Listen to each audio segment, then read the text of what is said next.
ازيكم في حلقة جديدة من ذا دايلاما، والنهاردة معانا جست جديد وهنتكلم عن توبيك مهم جدا وهو الأهل.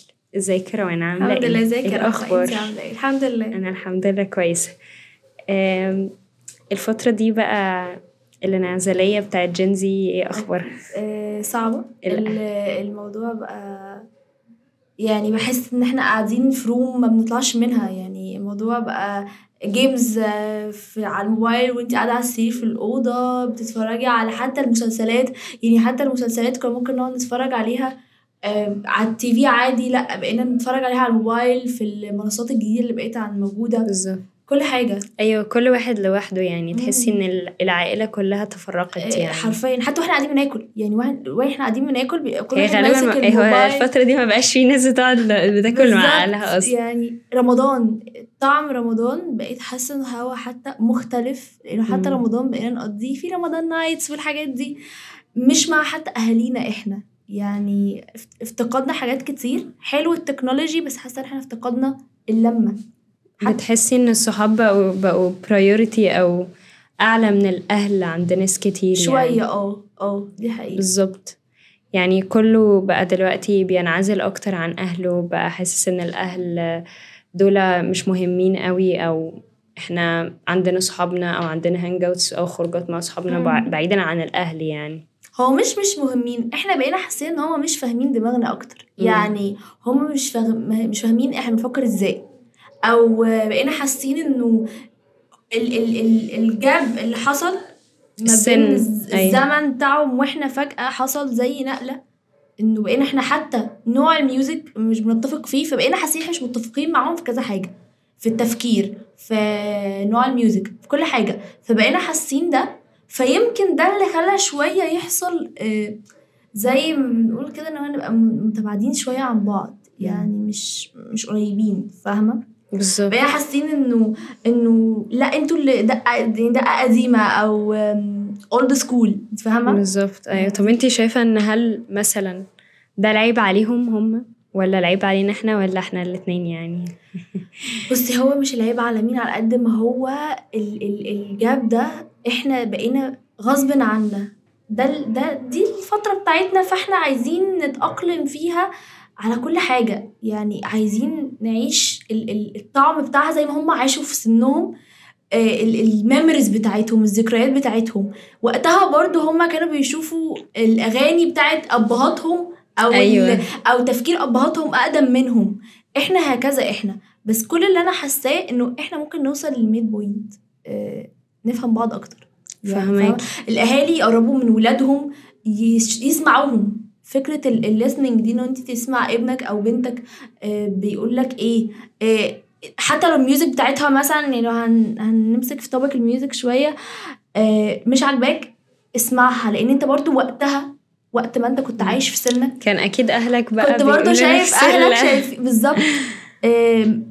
التوبكس كتير. يعني هو الفكرة في انه هو مش الاهل وحشين ولا ان احنا وحشين، بس احنا مش عارفين نوصل لميد بوينت زي ما انا بقول. بالظبط. فهماكي. يعني انا فاهمة قوي لما قلتي انه هم في وقتها كانوا برضو اهلهم. يعني مثلا أكيد. لو ماما قعدت تحكي لي مثلا عن وهي في سني كانت بتعمل ايه. أيوة. انا برضو عايزة نفس المساحة دي، فاهمة؟ هم بس أيوة.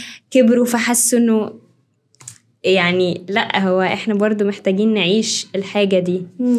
ويعني مثلا بحس ان النيو مامي بقى والاهل الجديدة. أيوة. بقى بيبقوا فاهمين في منهم وفي منهم بحس ان هم بيهيئوا للطفل العزلة، زي ان هم يدوهم الموبايلات او الشاشات. بحس ان ده بيحصل كتير قوي. يعني اكيد بتشوفي كده. بحسها استسهال، او بحس ان فكرة النيو مامي بقى اللي هو بيبقى في سن صغير قوي، هنرجع برضو ان هي بتبقى هي بيبي لسه. يعني بشوف انه، او دي وجهة نظري، ممكن ناس كتير بقى تتعارض معايا فيها، ان بشوف السن 20 ده لحد 25 انت لسه بيبي، او انت لسه انت مش مامي دلوقتي. يعني انت مش متخيلة. يعني مثلا سني كذا، مثلا سني 23، انا مش مامي. يعني انا عمري ما اتخيل ده. انا اصلا لسه عايزة اروح الملاهي واتنطط واتبسط.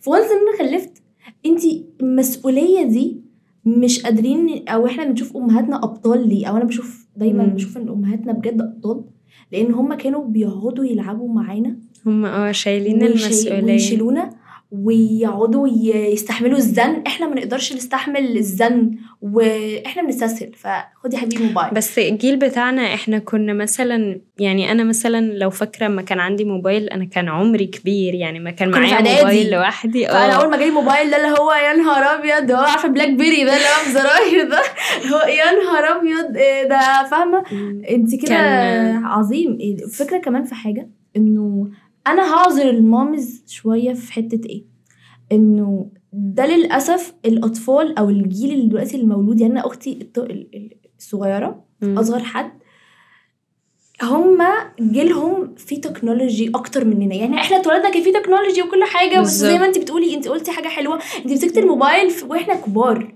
ايوه دلوقتي هما بيتولدوا بيشوفوا المامي ماسكه الموبايل قاعده 24 ساعه، بابا ماسك الموبايل قاعده 24 ساعه، اختي، فاهمه؟ فهي تبقى انا عايزه الطفل يبقى عنده الرغبه دي، انا عايز اعمل ده. حته اللي احنا بقى الماميز بيعملوها دلوقتي، انه مش عايزه تمنعه بقسوه فبتتساهل معاه قوي، فده بيسبب ضرر للطفل. يعني فكره ان انت تستسهلي قوي، حلو ان انت تعملي له تايم في اليوم لطيف شويه يقعد بس لا، انا بشوف اطفال دلوقتي معاها تابلت. يعني الطفل انا معاه التاب بتاعي، يعني تابلت بتاعه يقعد يتفرج عليه. انا فاكره التابلت ده انا خدته في ثانويه عامه. لا كان مشترك ما بيني انا واخويا، لما كان عندي تابلت وانا صغيره كان بتاعي، يعني تابلت للعيله. انا عايزه اقول لك التابلت ده انا خدته في ثانويه عامه لما كان نظام جديد، انا خدت التابلت ده يوم التابلت كنت اول مره اشوف التابلت. لكن فكره ان الطفل دلوقتي انا ببقى معايا التابلت بتاعي، اللي هو انا معايا بتفرج واعمل وفاهمه وجيمز. انا بلاقي دلوقتي الاطفال يعني في سن 5 سنين، انا عشان انا عندي نموذج فهتكلم عليه، بتخش تنزل الجيمز وتفتح الفيديو بتاعها وتتفرج عليه، وليها زينا يعني احنا عندنا مثلا المسلسل الفيفوريت بتاعنا، هي عندها الكرتون الفيفوريت بتاعها تخش تفتحه على اليوتيوب. انا فاكره كويس الموضوع ده كان زمان مثلا صعب جدا جدا. فاهمه فين فين الحاجات اللي كان بيتفرج عليها، فين السن ده، انت فاهمه؟ بلاقي الاطفال دلوقتي عامل تيك توك، يعني هي طفل الاطفال واقفين بيعملوا تيك توك. التيك توك ده احنا لسه عاملينه قريب، يعني فاهمه؟ ففكره استسهال المامز، لا انا عايزاكي تبقي مامي قويه وجميله وحلوه وطيبه وجميله وفريندلي جدا، بس الاطفال يعني يبقوا اطفال، فاهمه؟ يعيشوا سن الطفوله. يعني الطفوله ان هم يجيبوا جيمز ويقعدوا يلعبوها، حتى في جيمز الكترونيك دلوقتي، يعني في حاجات دلوقتي بعيدا عن الموبايل. لو احنا بقى عايزين ندخلهم في الحاجات دي، لا في ممكن تخليه ينزل يتمرن، يلعب حاجه بيحبها، يلعب كوره لو هو ولد، بنت تلعب يعني تشوف هم عايزين يلعبوا ايه دلوقتي، يعني يعيشوا سن الطفوله عشان لما يكبروا ما يحسوا هو ايه الفرق. طب ما وانا في السن ده كنت ماسك موبايل، دلوقتي انا ماسك موبايل، ايه الجديد، ايه اللي حصل؟ انت عارفه الفكره في ايه كمان؟ لما انت بتروحي تودي الطفل، يعني مثلا واحنا كنا بنروح نجيب لعب مثلا، كنا بنحس الله تحفه. ايوه دلوقتي كمان الاطفال بقوا الموبايل معاهم وكده، لما انت توديه تجيب لعبه ايه، لا وبيشوفوا كمان فين الفرحه في كده؟ بالظبط، يعني بيشوفوا حاجات على السوشيال ميديا بيبقوا عايزين حتى يقتنوها. لما بنت مثلا تشوف على الانترنت واحده مثلا مامتها جابت لها مثلا 20 لعبة في عيد ميلادها، فهي هتبقى بالنسبة لها الأم اللي عايشة معايا دي، ده أنا ما بحبهاش، فاهمة؟ فدي بجد بتبقى حاجة صعبة جدا. صح. يعني الموضوع ده إن هم ممكن الموضوع يكون واصل معاهم لأن هم مش قادرين يقبلوا أهلهم، لأنه هم بيشوفوا حاجات أحسن. يعني لما برضو أنا عندي أطفال ولاد أختي، لما بيكونوا هم بجد تحسي إن عينيهم شايفة دايما التنوع، فهم من أقل حاجة صعب الدوبامين يدخل جسمهم، فاهمة؟ اللي هو مش أقل حاجة تقدر تخليهم يكونوا مبسوطين. دي حقيقة. ففعلا الأهل بيبقى عندهم جزء من الخطأ، وطبعا إحنا طبعا بيبقى عندنا جزء من الخطأ، مش هينفع نحط على الاتنين يعني. بس زي ما هم لازم يحطوا effort ويحاولوا، إحنا محتاجين برضو إن إحنا نحاول بجد نحاول ندخلهم معانا المود بتاعنا بالزبط. وندخل معاهم المود بتاعهم يعني احنا لما نسمع اغاني مثلا لإيهاب توفيق او انا ادخل معاها المود لانه وهي عشان هي تدخل معايا المود او اهالينا يدخلوا معانا المود ده بالزبط. يعني ندخل مع بعض العالم بتاعهم والعالم بتاعنا بحيث نتأقلم نطلع بره القوقعة دي بالظبط نطلع بره الحتة دي فعلا. بحس انه كمان الوقت يعني قليل او الحياة يعني الوقت بتاعها قليل احنا ليه ما نحاولش يعني دي حقيقة especially لو احنا مثلا يعني عمرنا اللي هو كبر شوية او مثلا حتى لو انتي عندك 13 او فيما فوق انتي برضو ناضجة انتي برضو كبيرة حاولي تحطي effort وهتلاقيهم بجد هما من الناحية التانية حاولوا يحطوا الeffort دي بالظبط.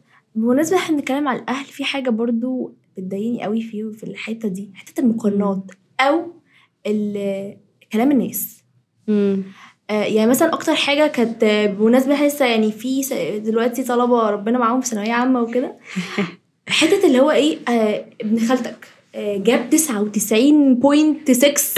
خلاص الارقام دي ما بقتش موجودة لا ده لسه ستيل بيقولوها يعني فاهمة. طب انا مالي ابن خالتي وابن عمته وطنط الهام وطنط انا مالي انا ماليش دعوه. انا فكره ان انتوا كلام الناس انت لو جبت درجه وحشه انت لو نزلتي بالاوتفيت ده انت كلام الناس هيعمل ايه؟ انت مطلقه انت ارمله. احنا لو قعدنا نفكر في كلام الناس اولا هتعملي ستريس على ولادك جدا هتخليه عنده هزه ثقه في نفسه رهيبه و في الاول في الاخر كلام الناس ولا اي شيء. لو انا قعدت اركز في كلام الناس لا هعجب ده ولا هعجب ده ولا هعجب نفسي بالظبط.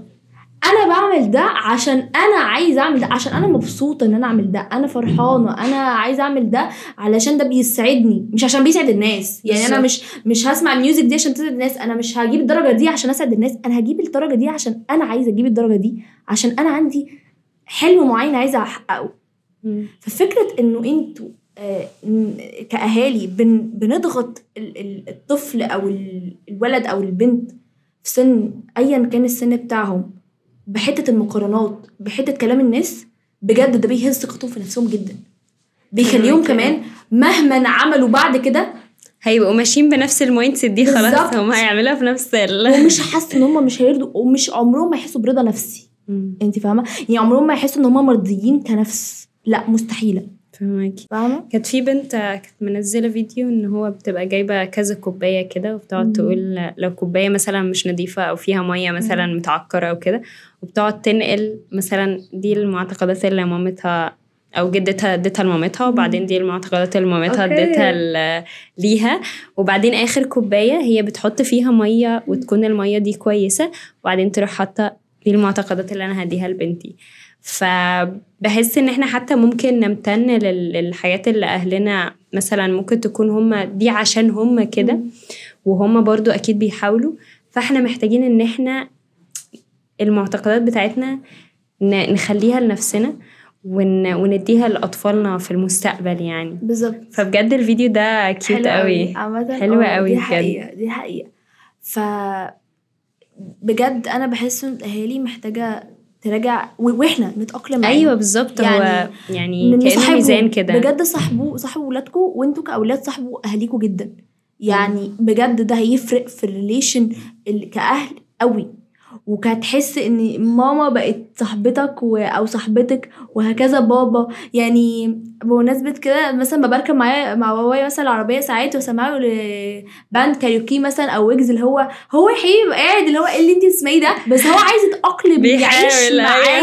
عشان ما يكبتش جوايا او اللي هو بالظبط لا وهكذا انا يعني بحاول اسمع اللي هو بيسمعه يعني فاهمه. ايوه انت زي ما تلاقي او العكس لما حد بيلاقي ان اللي قدامه بيحط طاقه في كده بجد بيحاول هتلاقي بجد ايوه بجد تحفه حقيقه. فبحاول نقول للاولاد ان هم يدخلوا على اهاليهم والاهالي يدخلوا على ولادهم ونميكس مع بعض هنوصل لميد بوينت لطيفه جدا. ايوه بجد فهماكي. فانتوا اخرجوا برا القوقعه بتاعتكم وبرا الاوضه ولو في اي اهل بيسمعونا حاولوا تسمعوا ولادكم وحاولوا تقضوا وقت معاهم بجد الحياه قصيره جدا يا جماعه بس ونشوفكم في حلقة تانية من ذا دايلاما.